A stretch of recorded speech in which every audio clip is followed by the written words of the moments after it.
welcome back to my channel. So today we're going to talk about the Onthego Tote in the GM size and how it's been holding up for an entire year that I've had it. Now technically I've had it a little bit over a year. I pre-ordered it end of January 2020 when it came online. I saw instantly that this was a bag that I missed in my collection.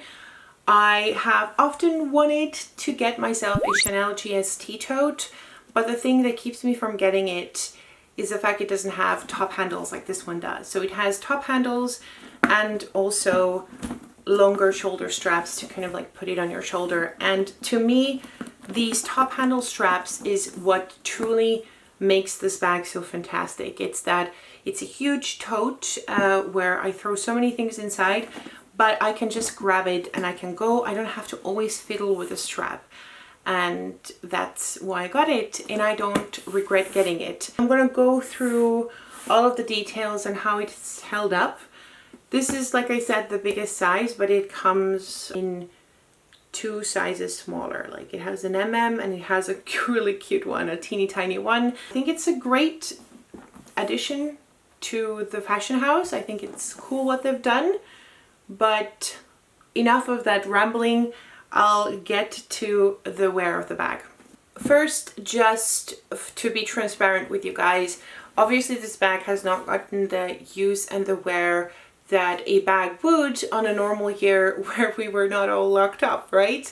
So I got it start of February last year. I've had it over a year. I did take it to 2 trips right at the get-go. We went skiing, but taking a handbag skiing is, or like taking a tote skiing is just filling it with stuff, putting it into the car, driving to a destination, taking it out, leaving it at the hotel for a whole week, and then repeating the same process and getting home. So it didn't get any actual wear on the trip. After that, we went to Paris, where I took it with me, and this was kind of my bag for the day. I would say if I really had to count all the times I've used this bag, I'd say about 30 times. And that is not that much if you really look at it. For 30 days out of a whole year, it's not that much. I have taken it to the office with me. I have also taken it on construction sites because, like some of you know, we're still building our house. I will make an update soon, but I throw everything inside and I just set it somewhere safe and I can grab my stuff and do things. So the wear is going to reflect the fact that I haven't used it that much.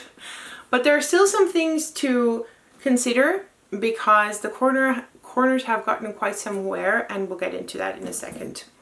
I'm going to quickly go through the characteristics of the bag. You have that huge compartment with a fabric that looks like baby puke, and you have a zipped pocket. You have a zipper pocket there, and you have 2 slip pockets there. And I believe you have, oh, you don't have a D-ring. Okay, there's no D-ring, but you do have that extra closure here. Oh, there is a D-ring. I lied. So you have a D-ring over here, and then you have that closure kind of like you have it on the Neverfull. And then you have, of course, the straps that when they're parked, so to speak, they are in the bag. So you don't see any straps attached to the bag, and you just take them out, you throw it over your shoulder, and you're good to go. And then when you don't need the straps, you just put it back into the bag. Just like that. The thing that I like about this setup is that, first of all, you don't have any nasty like hooks or rings on the bag. But what also often tends to happen, I've seen it with the Gucci book tote competitor. Gucci has come out with a beautiful array of colors for their tote that looks a lot like this and a lot like the Dior book tote. And it also comes with a strap. However, the strap is attached on just one side of the bag. So here and here.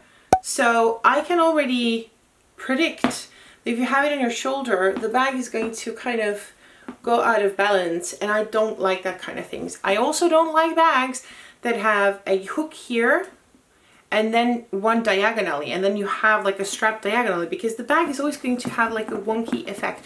I have that with the Alma BB actually, because it has an attachment on this side and one on this side, so diagonally. So it will always have like this weird tilting that it's gonna do. And on that bag particularly, it doesn't bother me because it's such a beautiful, of course it's beautiful. Yes, you are beautiful, I know. It's such a small bag that I often carry just from the top handle. But with a tote like this, it would drive me absolutely nuts to have a strap that would just make the bag wibble around and live its own life. So I really can appreciate that this bag is in full balance even when the straps are out. Now, then you have that obnoxious large monogram in that empreinte leather. And as if this was not enough, you also have the smaller one over here. And let me just show you. One side of the bag sags. Can you see that? It has a sagging. And the other one doesn't. So this is kind of like the photogenic side. This is the side that we're going to use with the thumbnail. Does it bother me? No, it doesn't, because the empreinte leather is soft as such. If you want something super sturdy, you should go for Saffiano leather. And I'm not a fan of Saffiano leather because it really has no kind of life or bend. It will just scratch and then it will just stay there. And this one is malleable, it's soft, I really love that aspect about it. So it is going to sag a little. It will sag. And I will just say off the bat, I don't use bag organizers. I am not a bag organizer fan. Maybe one day I will be, but I doubt. It's too much hassle, and I feel a bag was essentially made to be used without an organizer, so I want to kind of use the bag as it was intended to be used and then tell you how it holds up, because I feel that's the kind of the fairest way to do that. Now on this top part here, I've looked and inspected and I don't see shite. I don't see a thing. However, when I go towards the corners, that's when I start seeing, I have probably bumped into things, and you see it on the piping. Much like my Pochette Matisse review that I just recently made, I will link it up here. It also has like bumps and things on the edges, kind of like on the piping. And you will see it over here. And then you will see it over here. Can you see that? You bump into things. This is what happens.